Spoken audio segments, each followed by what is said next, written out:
Another happy day for Nigeria as a sovereign entity as it marks 63 years of independence.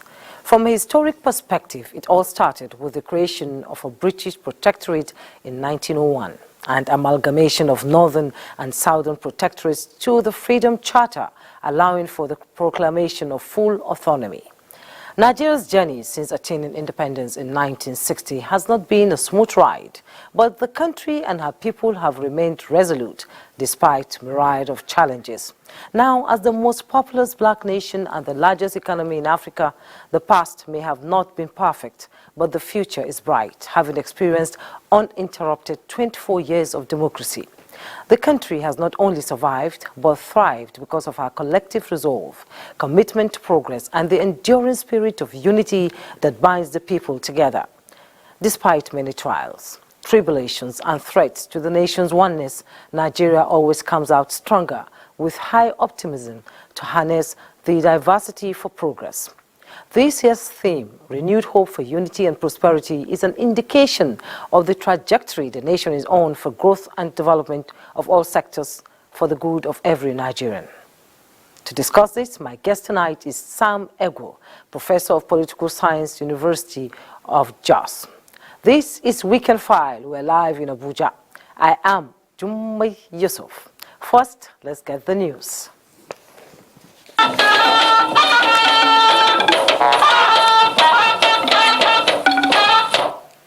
As part of activities to mark the 63rd independence anniversary of the nation, President Bola Ahmed Tinubu will make a nationwide broadcast on Sunday, October 1st, 2023 at 7 a.m.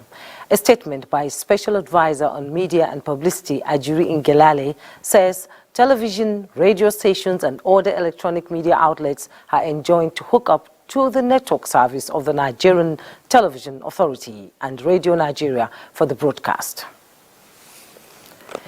The President of the Senate, Senator Godswill Akpabio, has congratulated Nigerians on the occasion of the nation's 63rd independence anniversary. In a statement by its media advisor, SME Iyebo, the Senate President, while acknowledging present challenges in the polity, said there were many landmarks in the nation's 63 years to give a sense of optimism and pledged the National Assembly determination to put in place legislative framework to advance the nation to greater heights. In a similar vein, the Speaker House of Representatives, Tajuddin Abbas, has congratulated Nigerians on the occasion of the nation's 63rd independence anniversary. In an independence anniversary message through his media advisor, Musa Krishi, the Speaker urged Nigerians to keep hope in the country alive, as doomsayers and pessimists would soon be disappointed.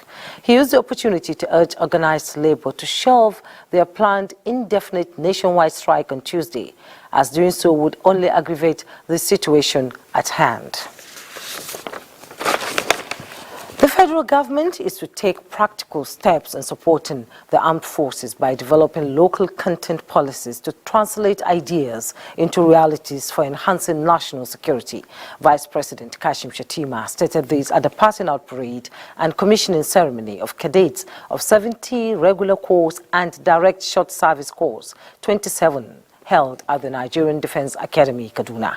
State House correspondent Abdurrahman Jibrila reports.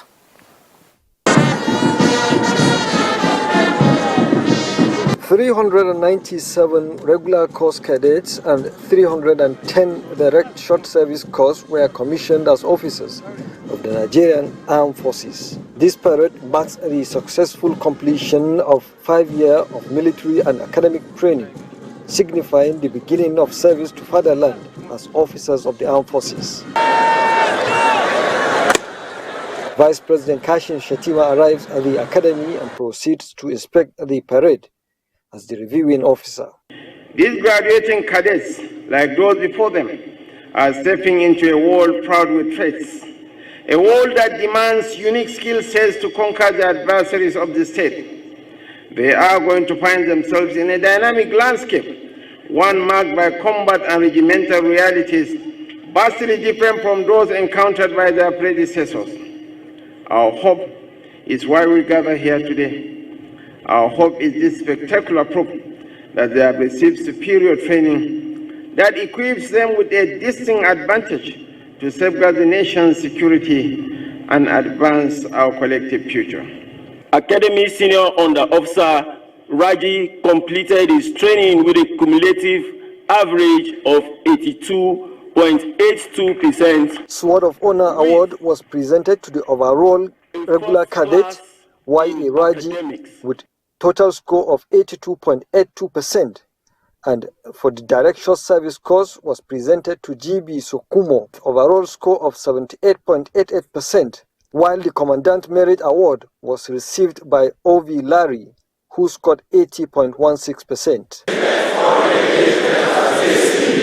Then, oath of allegiance administered to the commissioned officers by the reviewing officer. The Academy provides military training for both Nigerian and other African countries' cadets. From the Nigerian Defense Academy, Kaduna, Abraham Jibrila, NTA News. Now, President of Ghana, Nana Akufo-Addo, is calling ECOWAS parliamentarians to be steadfast in saving democracy from the recent happenings related to coups across the sub-region. He was speaking at the high-level parliamentary seminar holding in Waneba, Ghana. ECOWAS Parliament correspondent Mohammed Rabiu Ali reports. With the recent incidences of military coup in Mali, Guinea, Burkina Faso and Niger Republic, experts say democracy is in danger and there is need to entrench the principles of accountability in the minds of citizens. This second parliamentary meeting is to uphold regional stability, economic growth and rule of law. It's the emerging remilitarization of governance with the return once again of the military onto the political scene, who have neither consulted nor received any mandate from the people on whose behalf they purport to act. Speaker ECOWAS Parliament Muhammad Sidi Tunis says Africa must denounce military coup, corruption, poor leadership and anti-democratic forces. He aligned with those resisting anti-democratic forces while in support of measures to apply early warning system. We must embrace democracy as essential to progress and muster the confidence to speak out against leaders who are solidifying their hold on power against the wishes of the people, because we have a moral obligation to do so. These actions are a betrayal of democratic principles we hold dear, and we demand a swift return to constitutional rule. With the theme, Challenges of Unconstitutional Regime, Change and Presidential Term Limits in West Africa, the role of the ECOWAS Parliament, it is expected that robust and sustainable solutions to challenges confronting the region could be identified at the engagement. Mohammed Rabiu Ali, NTA News. As the nation celebrates its 63rd independence anniversary, Chairman of the Police Service Commission, Dr. Solomon Arase, enjoins Nigerians to have faith in the greatness of the Nigerian nation, insisting that hope is not lost. In a statement, Dr. Arase says Nigerians should spare a minute to celebrate the freedom our heroes fought for, noting that Nigeria must rise again. He advised Nigerians to join hands with the present government to move the nation forward. Now to other stories. The Federal Ministry of Agriculture and Food Security is developing a blueprint that will serve as a guide in developing the sector. Minister of Agriculture and Food Security Abubakar Kyari says the initiative is aimed at meeting 4 out of the 8-point agenda of the present administration. Most agriculturists agree with the view of an Indian scientist who said in one of his quotations that if agriculture goes wrong, nothing else will have a chance to go right. Don't rush into planning. Minister of Agriculture and Food Security Abubakar Kyari shares this view and says the ministry is reviewing existing policies and programs with a view to charting a blueprint for implementation. And we're coming out with a blueprint for a sustainable program. We have had instances where we have seen in the past programs will come and will not be sustained. The proposed blueprints include security for rural farmers, climate change adaptation for food production, flood management and mitigation. This, the minister says, will be achieved through collective efforts and synergy with other ministries, such as water resources and that of environment. All hands must be on deck to achieve full security. The armed forces must play a role to eradicate banditry and terrorism. A lot of land is lost to those dastardly acts. We can also look at flooding and turn it to be a blessing. We can use it for dry season farming, harvest the water somehow. Food security tops the 8-point agenda of the present administration, with government's determination of eradicating hunger as well as creating wealth among the farming communities. The Ministry of Agriculture has 42 agencies covering crop production, livestock and veterinary services. Musa Aliyu, NTA News. The federal government is taking measures to flush out bandits and their collaborators in mining sites. Minister of Solid Minerals Development Dele Alake stated this when a delegation of the Nigeria-China Chamber of Mines visited him in Abuja. He notes that Nigeria is endowed with abundant solid minerals that will revamp the economy.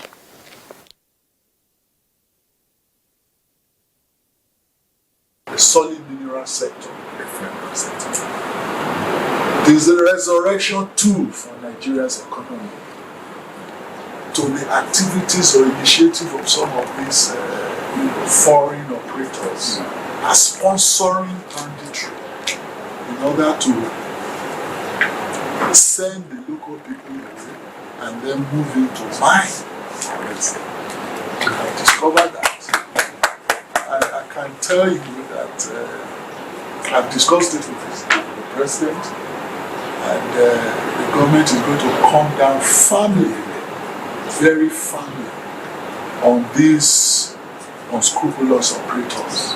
So today we combine 3 associations and a company called Lagos Commodity Exchange to be here on a working visit, because we believe firmly that you must succeed, and we will not spare a spade in pointing out areas that need to be corrected. In the wake of health challenges posed by infectious diseases, Nuhu Bamalli Polytechnic Zaria has benefited from hygiene and sanitary conveniences to enhance health lifestyle of the students. Haruna Mohammed reports that the gesture is donated by Nigeria's Sao Tome and Principe Joint Development Authority and its JDZ partners. The project is dedicated to the service of humanity and Nuhu Bamalli Polytechnic. Total Energies Nigeria Limited, in collaboration with Nigerian Sao Tome and Principe Joint Development Authority and ExxonMobil, has donated a solar-powered toilet facility to Nuhu Bamalli Polytechnic Zaria, Kaduna State. This is the 4th of 6 similar projects that the company is building in schools across all geopolitical zones of Nigeria. In 2023 alone, 23 significant projects were inaugurated by Total Energies and our partners across the country to mitigate the gaps in qualitative and technical education, maternal and childcare health, access to clean water. Therefore, it is with great pleasure that JDA dedicates the project to the service of the esteemed academic community of Nuhu Bamalli Polytechnic Zaria and humanity. The sanitary and hygiene facility is in line with Total Energy's corporate social responsibility drive. I wish to thank Total Energies and the partners, ExxonMobil, Sao Tome and Principe, for handing over this beautiful edifice. We highly appreciate this facility. Thank you so much. The solar-powered facility, consisting of 10 units of toilets, a borehole well with 1.5 horsepower automatic submersible pump, 2,000-liter overhead water tank, perimeter fence, keps, interlocks and grass landscape, was constructed to promote good health and well-being among students and staff of the academic institution. Haruna Mohammed, NTA News. The Nigerian Institute of Electrical and Electronic Engineers is willing to partner and support the Nigerian Television Authority (NTA) in enhancing the technical capacity of our manpower to boost operations efficiency. This was when the management of the NTA received in audience the executives of the NIE on a courtesy visit in Abuja. Justin Bem Unyi reports. A congratulatory message to the Director General of the NTA, Saliu Abdul Hamid Dembus, on his appointment sets the tone for the visit by the team from the Nigerian Institute of Electrical and Electronic Engineers, NIEEE. The team is here to strengthen the organization's partnership with the NTA and lay bare its upcoming 19th International Conference and Exhibition on Power and Telecommunication, ICEPT.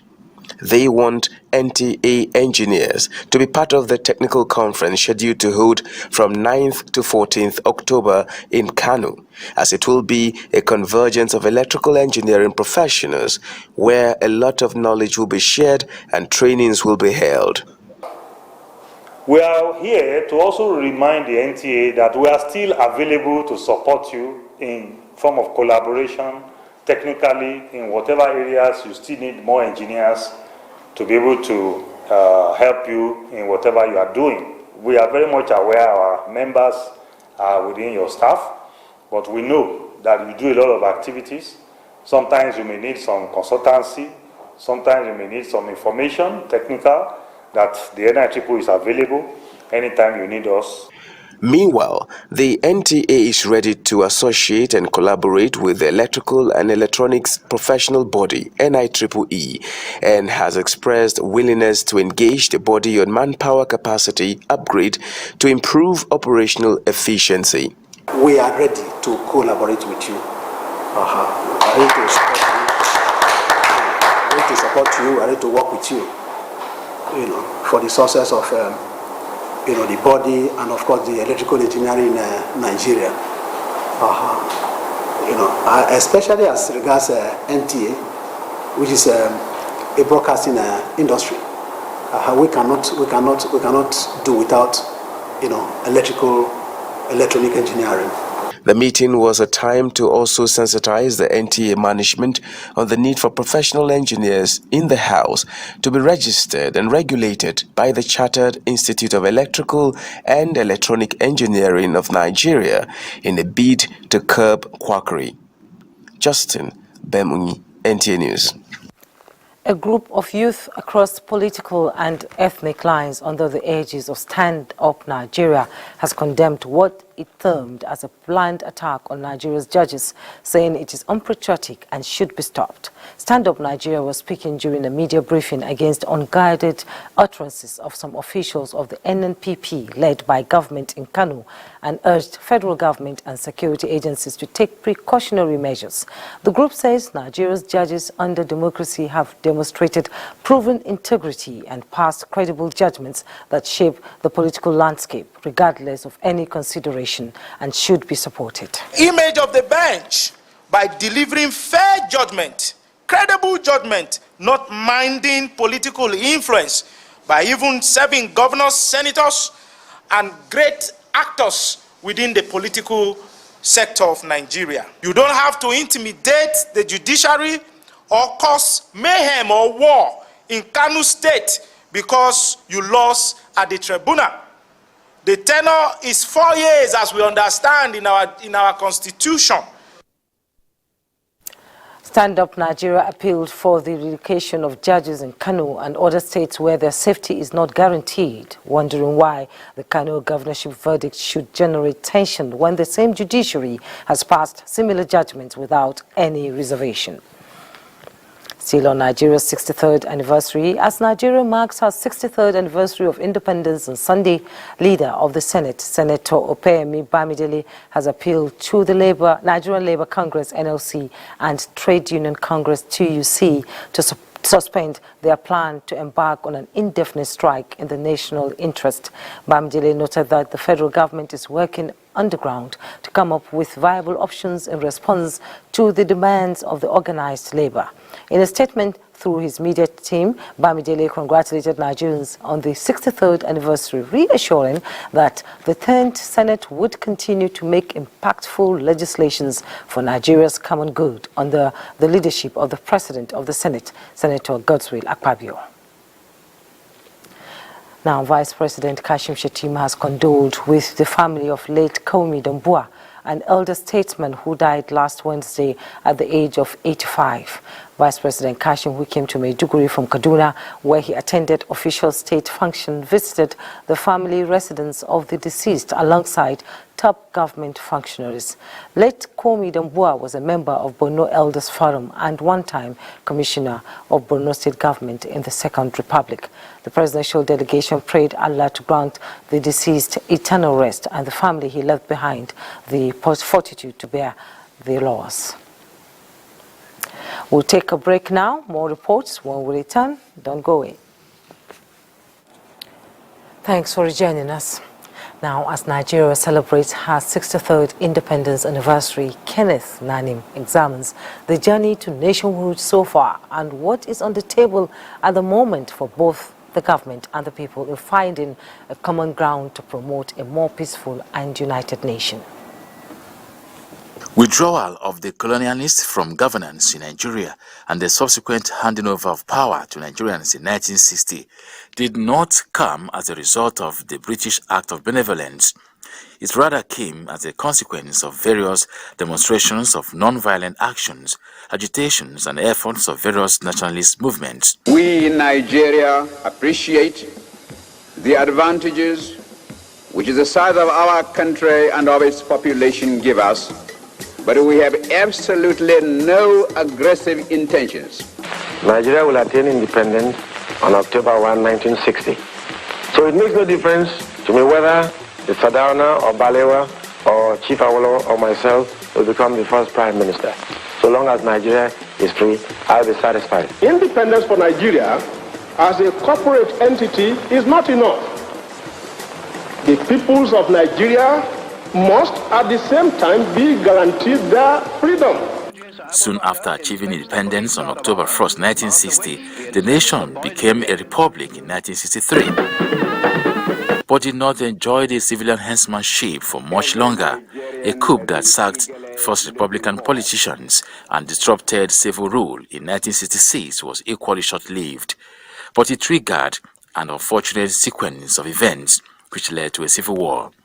After the confrontations and resolutions, the nation's ship was being steered by the men in khakis until 1979, when a new constitution was drafted and paved the way for a presidential system of government.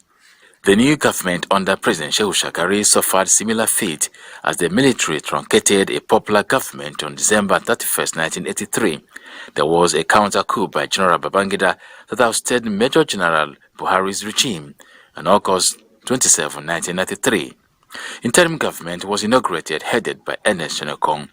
This followed a nullification of the June 12, 1993 presidential election, which was widely acclaimed to have been won by Moshood Abiola. In 1998, General Abacha died, while General Salami took over and set the motion for the return to democracy in 1999. Nigeria has witnessed 7 different dispensations with 8 elected presidents, but what is significant in all of these developments is the unity and integration of the country, which has kept the highly heterogeneous nation together under uninterrupted democratic cycles. I congratulate us as a people. Many people did not believe that we'll be able to get here. There were so many doomsday theories about how we're going to break apart, and so a lot of people have never thought we will be able to drive this to this point. So I said thank God, and I say well done to Nigerians. So there should be deliberate policies, programs and activities, deliberate effort to ensure that no Nigerian feels left out, feels ignored.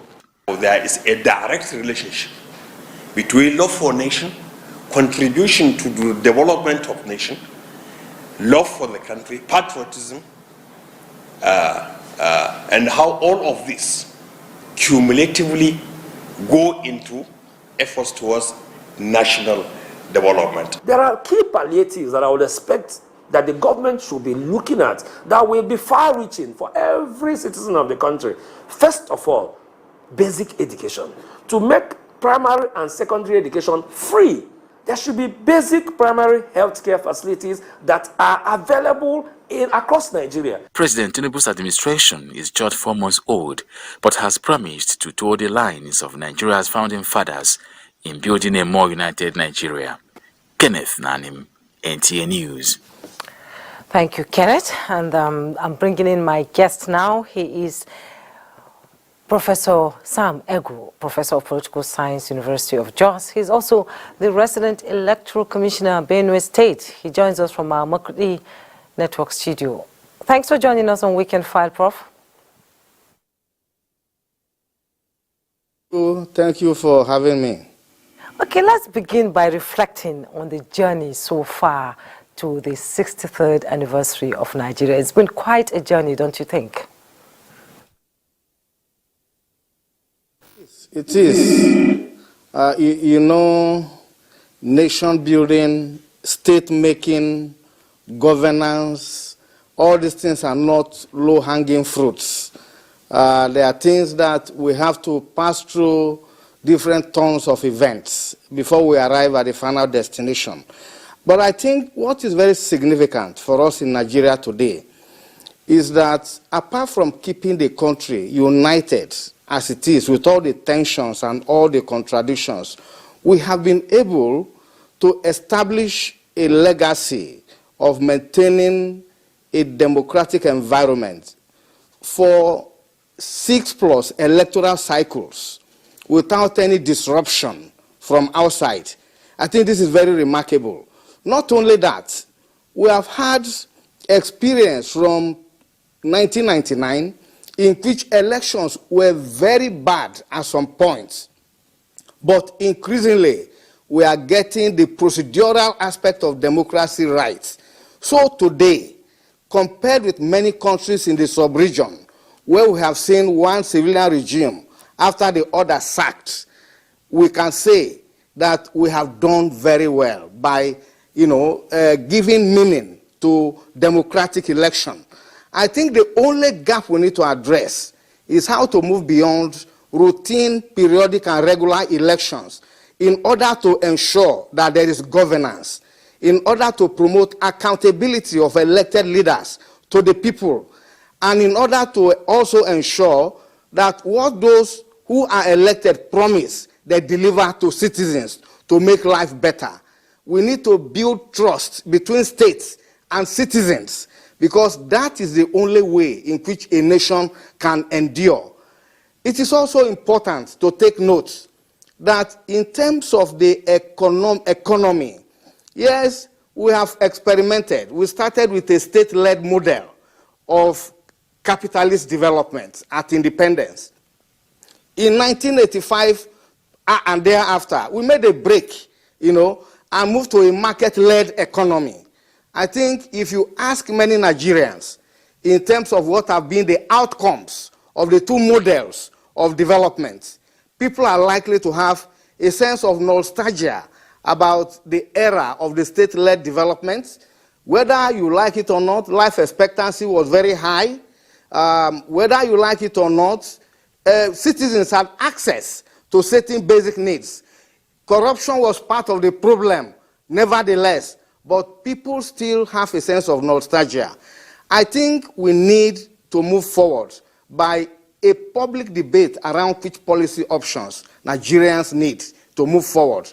I think we have tested market reform, we have tested state-led model of development, and whether we like it or not, whether it is a state model or the market-led, you need to fight corruption to a standstill, because corruption undermines development, it undermines the rule of law, it takes away the rights of citizens. And so for me, the common denominator, if we are going to move forward, is to really put on the agenda a program of fighting corruption and improving public transparency or transparency in the management of public resources in such a way that we can guarantee all Nigerians access to life that is meaningful.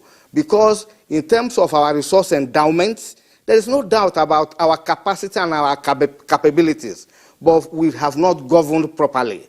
And we need to have an inclusive framework of development. It is good to have high GDP, it is good to grow the economy, but you must have an inclusive process of development that as much as we have high GDP rates, we also cater for the basic needs of GDP rates. We also cater for the basic needs of GDP rates.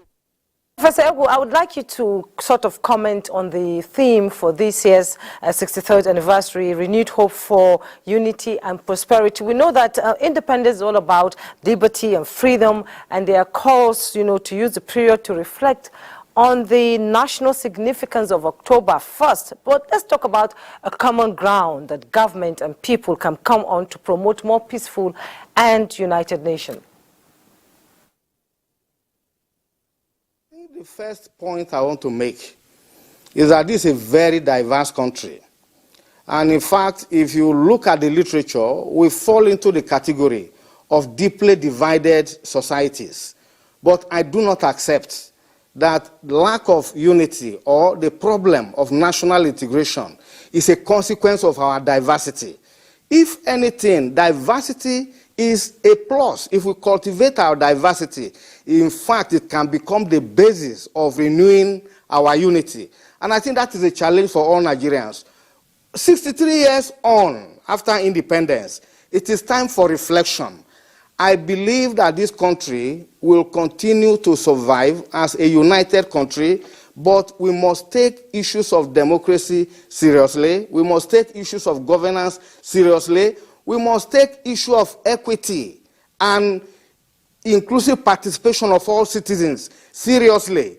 We need to redress a situation in which, for example, socioeconomic inequality among Nigerians occur along ethno-religious lines. It is not good enough, because in that case, you can see clearly a line of divide. And so we need to work on and also improve on our federal system and all other constitutional forms of including all segments of the country. We have the capacity to do all. And it's a matter of the political will. Nations do not emerge by accident. Nation states are built. Nation states are constructed. We need the raw materials necessary for constructing national unity. So diversity is not a problem. We can actually promote unity in a diverse context by ensuring that every segment of this country has a feeling that it is part and parcel of the dialogue to make this country forward. Okay, Professor Egu, I'll be coming back to you, but right after this break, and we have more reports to push the conversation. Don't go away. Welcome back. The economic policies of the present administration since its emergence is one that will bring about positive impact, especially with the latest announcement to increase the nation's GDP to $1 trillion by the new governor of the Central Bank of Nigeria. Now, this projection, industry players say, requires deliberate strategies that translate to economic recovery as Nigeria clocks 63 years of nationhood. Amaka O reports. Pre- and early post-independence era had agriculture as the mainstay of the Nigerian economy, with each region focusing on areas of comparative advantage. Very significant was the Groundnut Pyramid, a symbol of economic prosperity and tourist attraction, located in northern Nigeria. This promoted some inter-regional trade. Then came the oil boom of the 1970s, many believe was a distraction that dwindled the gross domestic product from the nation's agri sector. Most countries that have succeeded in this world are countries that use agriculture as their base. Because once you get that right, you can feed yourself, you can then export. You must transport goods and people for a reasonable economic activity to take place. And then you must have electric power for a reasonable and stable production to take place. The nation has been grappling with challenges in sustaining the economy from the military era to its over 2 decades of democratic dispensation.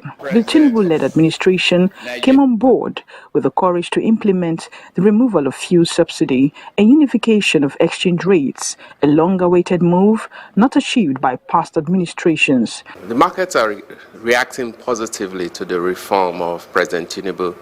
By the time they're beginning to put the budget in place for 2024, we should see some sort of silver lining. Experts say the nation needs to take deliberate steps in reviving ailing industries, empower medium and small-scale enterprises, and encourage maximum production, as this will serve as a catalyst to economic recovery and will create jobs for the youths in the country. In Lagos, Amaka O, NTA News. Thank you, Amaka. And we have my guest is still in our Makurdi Network studio is Professor Sam Ego, Professor of Political Science, University of Jos, and INEC Electoral Commissioner Makurdi. You were talking about how united Nigerians should be and how we need to work towards ensuring that this country stands strong all the time. Now, at 63, it is expected that citizens are expectant of development, and from where we stand as a nation, what are the low-hanging fruits to leverage on to bring about stability and inspire development in the country? I think that's a very interesting question. My response is this. At this point in the history of the development of the country, we do not have problem of one ethnicity versus another. We do not have problem of one region versus another. We must make a distinction between how people live their life on daily basis at the social level and the grandstanding of politicians who want to make political capital out of ethnic and religious differences. I think for me, we must first and foremost address issues of poverty, because if you look carefully at the development of this country, from the implementation of structural adjustment from the mid-80s and the rise in poverty level, ethno-religious conflicts have also risen, at a level that is unprecedented. Therefore, there's a very strong correlation between manifestations of problem of lack of unity and the level of poverty in the country. So it is important that we begin to think progressively in terms of restoring livelihood to the majority of the people. If people are living well, they don't even care about who governs them. They don't care about the ethnicity of their president. They don't care about the ethnicity of their governor. So we must create, affluence for majority of the people so that we don't fall back on our ethnic and religious identities as the basis of defining who we are. Secondly, we need to promote unity by reinforcing institutions of national unity. It is very bizarre in this country that some people will get up today and argue, disband NYSC, don't do it again. I mean, it looks crazy. We know what it means for one set of Nigerians to appreciate what is the reality in other parts of the country. And then you hear in this age, people clamoring, for dismantling the NYSC. Where are the unity secondary schools that we had that created the basis for many young people to interact with others? Today, unity schools have been, completely decimated, and they now reflect local, reality. So we have quota system that can be implemented, that can promote unity in a very, very healthy way. So we need to return to unity projects. In this country, unity is a national ideology. And if that is the case, we must invest in unity, and by promoting policies that ensure that at the public space, we recognize every ethnic group, regardless of the size, and that we promote development processes that are inclusive, so that people don't care too much about their ethnic and regional identities as the first line of consciousness. Okay, Prof, from the president's inaugural speech, the president has always said that the unity and peace of this country is non-negotiable, and we've seen from so many issues across the country that the president is a listening president. Now, this year's celebration is low-key with no international guests coming to grace the occasion. This is a first, don't you think? And going forward, do you think Nigerians would appreciate something like this? I think first and foremost, you must recognize that Nigerians are very resilient people. You know, not only that, they also know the value of our diversity. And that is why I keep on saying it is always important that we make a distinction between what politicians say when they are looking for votes and the way people live ordinarily, regardless of their ethnic and religious differences. So with that very good beginning, what the president needs to do is to showcase programs that can help reinforce national unity. In fact, the president was quite spot on when he talked about unity. A former president of this country actually takes the question of national unity as one of the settled issues in this country. So we can't debate whether we want to live together or not at this point. What we need to do is to roll out those concrete programs that can reinforce national unity. And we need to understand that this is a huge country, and we have all the opportunities to harness our diversity, the resources of our people, and our talent to make it better. And once we improve livelihood, people will not bother too much about ethnic and religious identities that politicians have actually put on top of the agenda, not because they are promoting ethnic and religious interests, but precisely because it enhances the capacity of harvesting votes. Before I let you go, a word to Nigeria, to Nigerians at 63, and across class, gender, ethnicity, especially the younger generation who practically have no idea how good this country used to be. This is where we need to work very hard. If you look at the recently concluded elections, and if you look at the position of the youth, the expectation was so high, but they don't also seem to appreciate that this is not something that you can fix very quickly. We need to understand the rigorous process of building a democratic and united society. I think what we need to tell our youth is that the future is for them, and that we need their energy, we need their talents, and we need their capacity to engage, at several levels, including whether it's ICT, whether it's small-scale business. In fact, this country provides immense opportunity for the youth, and the barriers, that the youth face is a barrier that faces all Nigerians. We must work collectively to address and break these barriers for national progress. Thank you so much, Professor Sam Egu, Professor of Political Science, University of Jos, and INEC Electoral Commissioner, Makurdi, Benue State. Thank you so much for coming on Weekend File. Thank you so much. Okay, we take a break. When we return, SWAT updates and more. Don't go away. Helen Paul! Hello, madam. Would you like to join us on this mission? Yes, but how? Just one question. How do you keep your toilet clean? I use regular detergent and bleach for washing and removing yellow stains. I have been using it for years. Oh, madam, the regular detergents and bleach are used for washing clothes. To disinfect your toilet, you need Harpic 10X. It is specially made for germs and stains removal. Harpic sticker formula settles on stains and gives 10 times better cleaning. Wow! Now I'm convinced, Helen Paul. Really? Yeah. The next house is yours. Hello, with everybody for you. Say hello to GoTV's newest package. GoTV Super Plus has all the great channels you love on GoTV Super. Plus, big-time international and kids channels the whole family will love. Plus, plenty of live Premier League action on Super Sports Premier League channel. It's the package you asked for, and we listened. GoTV Super Plus, available from 1 August. GoTV, love it.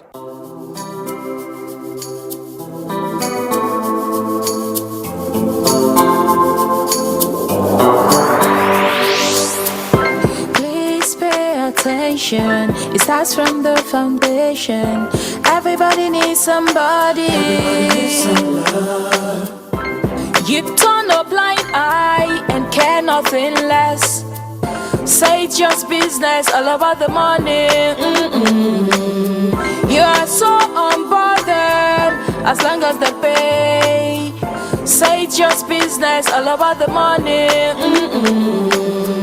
You know they're on a fast lane, but you've got business to run. So you look away the other way. It concerns you. It a kill law, it a kill dreams. It a land people for jail. War against drug abuse. Oh, that's wonderful. And that is what champions do. Now good football with a talk. He has nailed that. Now only GoTV fit give you all the La Liga. Game changer. Serie A. And it's into the net again. Premier League and other better football competitions. Get your GoTV decoder, GoTenna, and 1 month GoTV Max subscription for only 9,900 naira. Terms and conditions apply. GoTV. Love it. Sports update is next.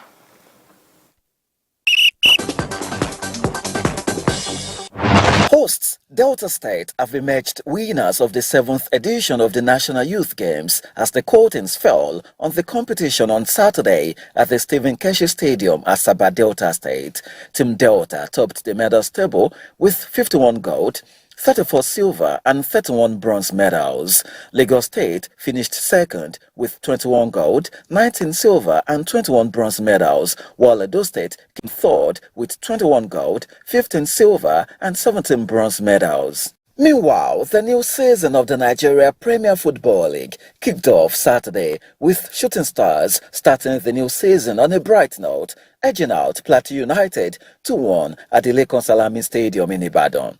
Doma United suffered a 2-1 defeat against Enugu Rangers, while Heartland were held to a 2-0 draw by visiting Lobby Stars. In other results, Abia Warriors defeated Niger Tornadoes 1-0. Bayelsa United got the biggest win of the day, defeating Akwa United 5-3, while Sunshine Stars recorded a 1-0 win over Kano Pillars. Elsewhere, Nigeria's representatives in the CAF Confederation Cup, Bentel Insurance, have promised to come back stronger after they were sent crashing out of the competition by RS Berkane. The Moroccan side won 1-0 in Berkane and progressed to the group stage of the competition 3-2 on aggregate. The first leg had ended 2-2 in Benin City. With the elimination of Insurance, Nigeria's only hope now is Rivers United. And finally, all is now set for this year's Federation of Public Service Games, scheduled to hold in Minna, Niger State.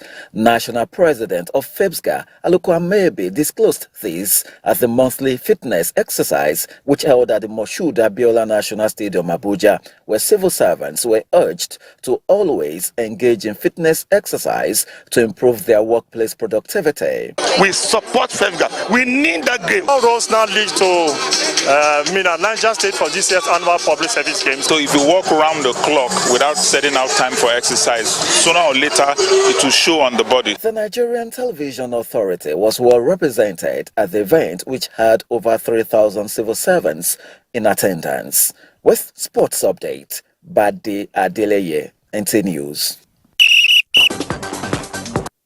And that's NTA Weekend File for this week. Thanks so much for watching. Happy Independence Anniversary. I am Jummai Yusuf.